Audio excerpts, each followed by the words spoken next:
Hello student, मैं हूं सुमंत श्रीवास्तव। आपके अपने चैनल एस टेक पे आपका स्वागत है। आज के इस क्लास में हम लोग बहुत ही महत्वपूर्ण विषय के बारे में अध्ययन करने वाले हैं। आज का हमारा विषय है बल तथा गति के नियम, जो कि क्लास 9th का एनसीईआरटी बुक से तो आज हम इसी चैप्टर के बारे में अध्ययन करेंगे। तो चलिए हम लोग शुरू करते हैं। पहले हम लोग समझते हैं बल क्या है। बल का परिभाषा, बल वह बाह्य कारक है जो किसी निकाय निकाय की स्थिति में परिवर्तन करता है तथा परिवर्तन एवं याद करने की चेष्टा करता है। बल को F से सूचित करते हैं। ठीक है, जो है बल ए सदिश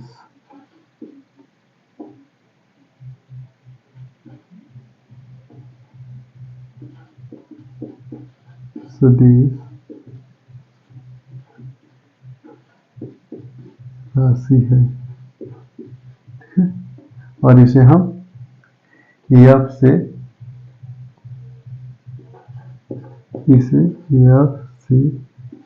सूचित करते हैं। ठीक,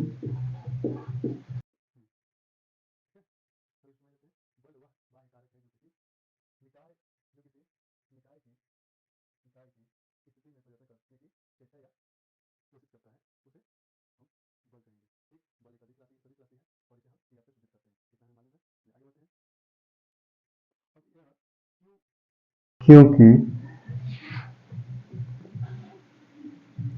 हम लिखेंगे, अब क्यों सदिश राशि है? क्योंकि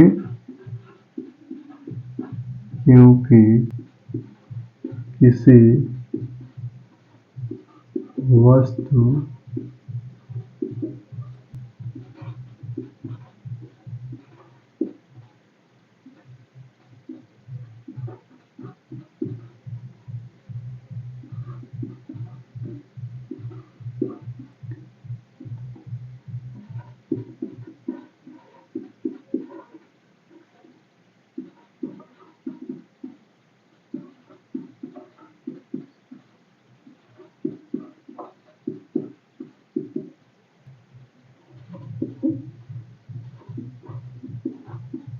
पड़ता है।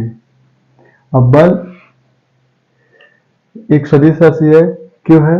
क्योंकि किसी वस्तु पर बल का प्रभाव बल के परिणाम तथा दिशा दोनों पर ही पड़ता है। ठीक ना? क्या? क्योंकि किसी वस्तु पर बल का प्रभाव बल के परिणाम तथा दिशा दोनों पर पड़ता है, इसलिए ये क्या है? सदिश राशि है। बल का SI मात्रक न्यूटन, CGS पद्धति में बल का मात्रक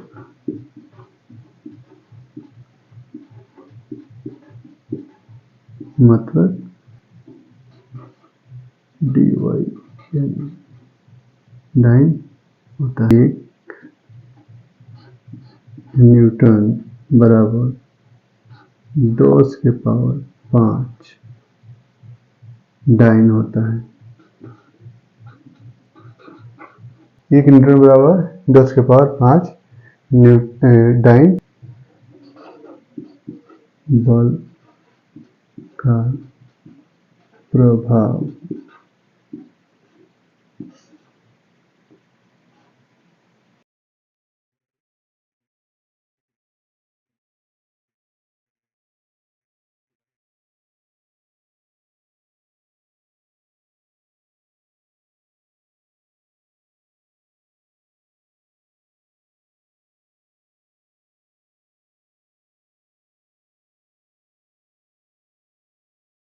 ये किसमें किस पर प्रभाव डालेगा? किसी स्थिर पिंड को गतिमान कर सकता है। किसी गतिमान वस्तु पर उसकी गति की दिशा में बल लगाने पर वह पिंड क्या हो जाएगा? और गतिशील हो जाएगा। जैसे कि मान लीजिए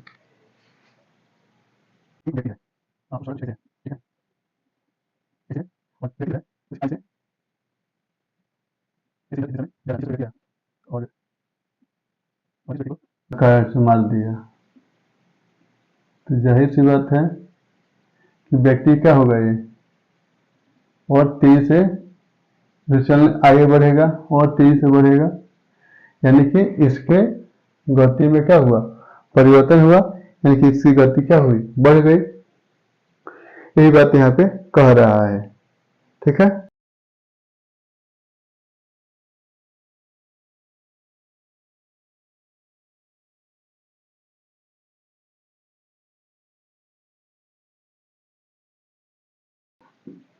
जैसे कोई चीज है, तो जैसे कि एक मार्कर है यहाँ पे रखा हुआ है, तो हम क्या करेंगे? इसे उठाएंगे और खींचेंगे अपनी ओर, अपने पास लाएंगे, तो ये हुआ कोई चीज आकर्षण बल।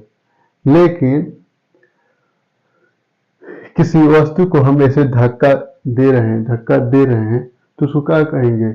हम अपनी ओर से उसको हटा रहे हैं, यानी कि उसको प्रतिकर्षित हम कर रहे हैं। वही प्रक्रिया है। धक्का देने की प्रक्रिया को क्या बोलेंगे? प्रतिकर्षण बल। और खींचने की प्रक्रिया को क्या बोलेंगे? आकर्षण बल। ठीक। आगे चलते हैं, इसी से संबंधित हमारा अगला टॉपिक है, इसलिए हम सोचे कि बता दें। बल जो है, बल यह दो प्रकार का होता है। कौन? तो एक होता है संतुलित बल,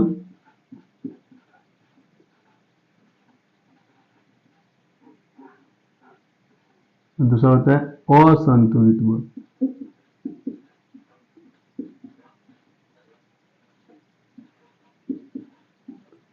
असंतुलित बल मतलब ये है कि जब दोनों तरफ से बराबर मात्रा में बल लगाया जाएगा, उस बल को हम संतुलित बल कहेंगे। लेकिन जब एक तरफ से कम बल और एक तरफ से ज्यादा बल लगाया जाएगा, उस बल को असंतुलित बल कहेंगे।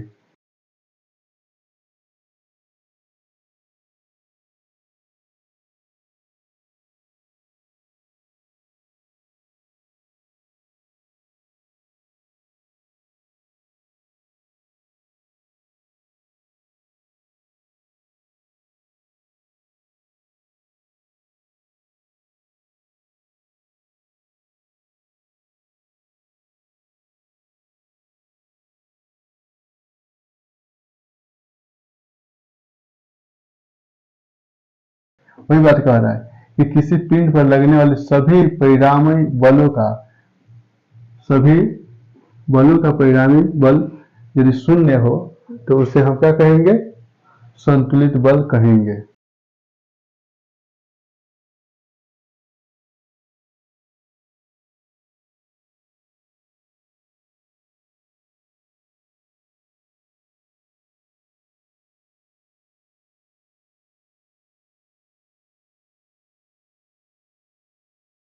यहाँ पे समझ लेते हैं, सेम यही कंडीशन।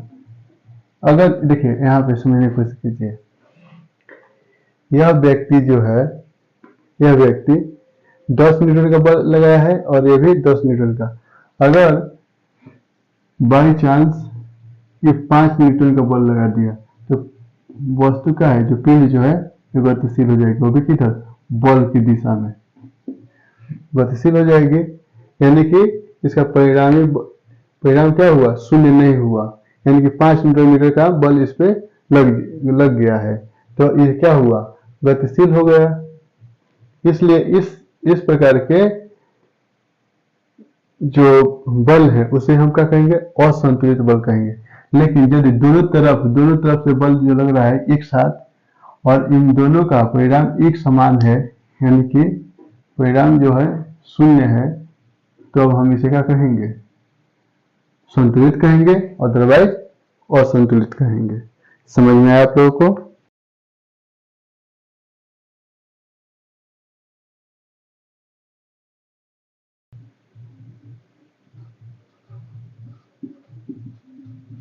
किसी पिंड का वह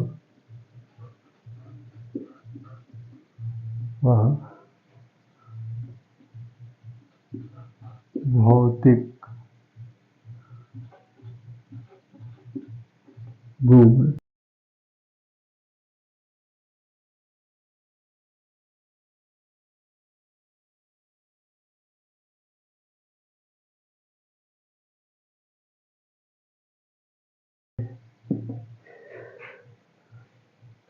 क्या जो समझते हैं, किसी पिंड का वह भौतिक गुण जिसके कारण वह अपनी विरामावस्था या समरूप अवस्था में गति से संबंधित होने वाले परिवर्तन का क्या करता हो, विरोध करता हो।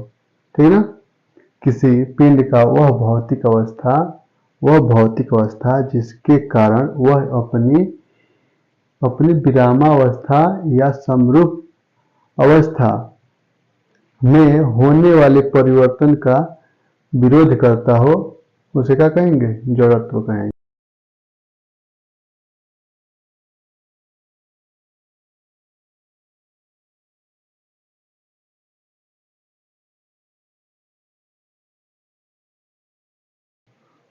उसे हम गति का जड़त्व कहेंगे। और यदि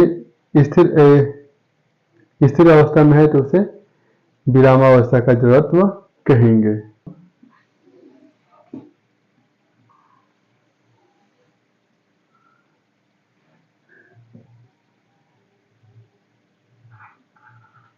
न्यूटन के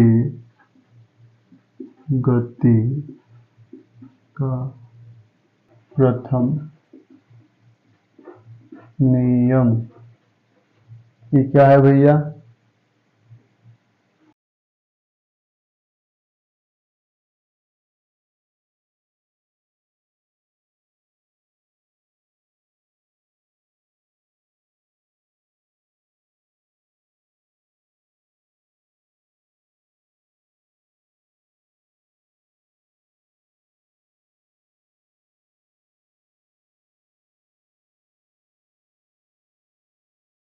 इन्होंने कहा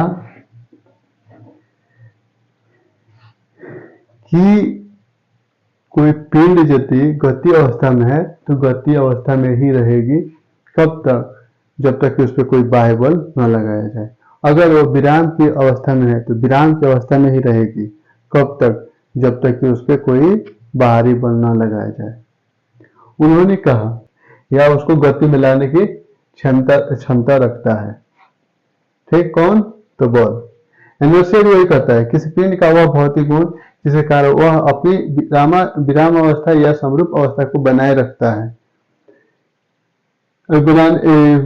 बनाए रखने में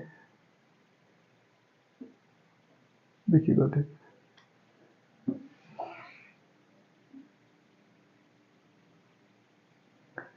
विरामावस्था या समरूप अवस्था में परिवर्तन का विरोध करता है। ठीक है, इसका एक उदाहरण हो सकता है जैसे कि देखिए, जैसे कि हम लोग गाड़ी में बैठते हैं ना, मोटरसाइकिल पर, हम मोटरसाइकिल में पीछे यदि हम बैठे हुए हैं, आगे कोई चला रहा है, ड्राइव कर रहा है, तो अचानक कोई मान लीजिए अचानक कोई ब्रेकर आ गया, चाहे कोई बच्चा आ गया सामने, तो चालक जो है उसको ब्रेक लगा देता है। ब्रेक लगाता है तो हम जो है आगे की ओर झुक जाते हैं। जो पीछे बैठा व्यक्ति जो होता है वो आगे की ओर झुक जाता है। क्यों झुक जाता है? क्योंकि वो चाहता है कि जो पीछे व्यक्ति बैठा है उसका शरीर जो है वो गति अवस्था में रहना चाहता है। क्यों? क्योंकि बाइक जो है मान लीजिए कि 90 के स्पीड से चल रहा था, तो उसमें सवार व्यक्ति जो है वो भी तो 190 के मतलब 90 के स्पीड से ही चल रहा था। और एक बार में यदि शून्य उसका त्वरण यदि शून्य हो जाता है तो ये क्या होगा, आगे की ओर झुक जाएगा व्यक्ति। यही कारण है यहाँ पे भी।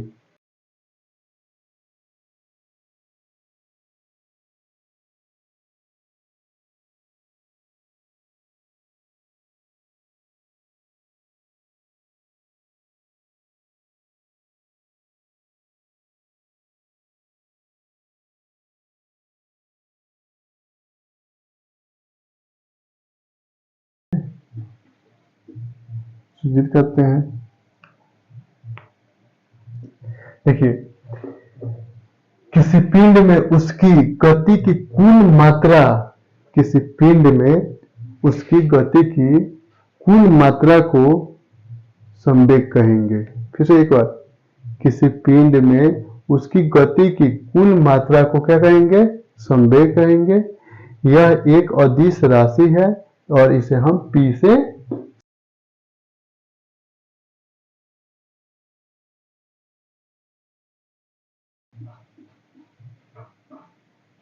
गतिमान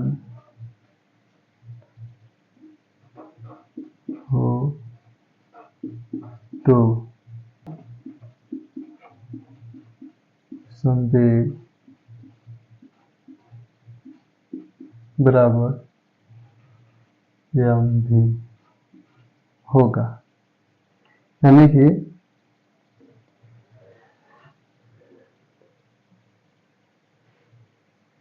कि इसको हम कह सकते हैं, एक और इसका डिफरेंशियल बना सकते हैं। द्रव्यमान तथा वेग के गुणनफल को क्या कहेंगे, संवेग कहेंगे। द्रव्यमान तथा वेग के गुणनफल को हम क्या कहेंगे, संवेग कहेंगे। लेकिन यहाँ पे असली चीज क्या है, किसी पिंड में उसकी गति की कुल मात्रा को क्या कहते हैं, संवेग कहते हैं। और यहाँ पे क्या निकल के आया कि मान लीजिए कि कोई m द्रव्यमान का एक पिंड है और वो v वेग से गमन कर रहा है, तो संवेग वगैरह क्या होगा, द्रव्यमान गुणे वेग हो जाएगा। द्रव्यमान और गुणे वेग हो जाएगा, कितना की स्पीड से जा रहा है। SI मात्रक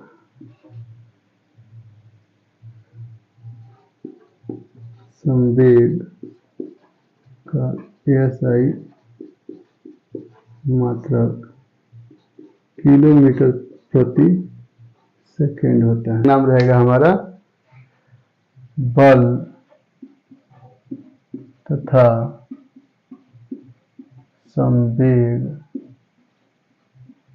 में संबंध, ये कल का टॉपिक रहेगा हमारा। ठीक है, आज के सेवा में बस इतना।